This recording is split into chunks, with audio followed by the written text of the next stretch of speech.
Physics is often about describing the universe in the most concise way. Currently, the most effective description we have of reality is the Standard Model of particle physics. The Standard Model can be viewed in two distinct but interconnected ways. The more common perspective views it as a multitude of particles and their behaviors. There are 4 groups of 17 particles: quarks, leptons, as well as gauge and scalar bosons. The 6 quarks and 6 leptons make up matter and are known as fermions, while the bosons carry forces.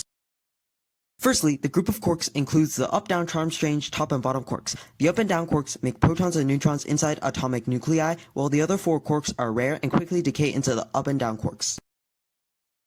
Next are the leptons, including the electron, muon, tau, and the 3 corresponding neutrinos. Electrons make up the outer shell of atoms, while muons and the tau are often part of what comes out of high-energy collisions before quickly decaying. As such, we know little about the 2 rare leptons. Meanwhile, the 3 neutrinos are almost virtual, existing as a product of reactions like nuclear fusion to balance the energy inputs with the output. Together, the fermions make up all known matter, like how a few materials can build the tallest buildings. In addition to the fermions, the Standard Model also includes the bosons. For starters, the photon, gluon, and W and Z bosons carry 3 of the 4 fundamental forces between particles. They deliver electromagnetism, the strong force, and the weak force correspondingly. This is analogous to how 2 hunters choreograph their movements based on the messages communicated through their voices. The hunters are the particles, their voice represents bosons carrying the force, which is the message, and the hunters' movements are the observed effect of the force.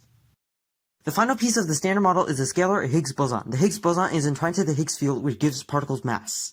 The Higgs field can be seen as a sea of ferromagnetic spheres. Some objects, like magnets, analogous to particles like fermions, interact with the field, and this interaction creates mass. But a non-magnetic object, representative of another particle with different properties, behaves far differently. This is like a photon, whose properties allow it not to interact with the Higgs field at all, making it massless.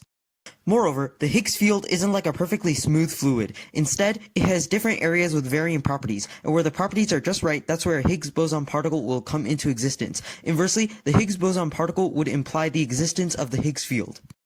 To summarize, the Standard Model of particle physics describes the universe by postulating the basic building blocks of reality, combining it with the idea of forces being transferred by particles, and confirming the underlying source of mass. There is, of course, a second perspective of the Standard Model, viewing it as an equation. This equation acts as an instruction manual, explaining in detail how elementary particles behave. Despite its successes, the Standard Model isn't perfect. It disregards things like dark matter and energy, as we know too little about it, gravity, because it's not mediated by a particle, and other phenomena. So it can be said that physics still has a long way to go before uniting the cosmos under a single paradigm.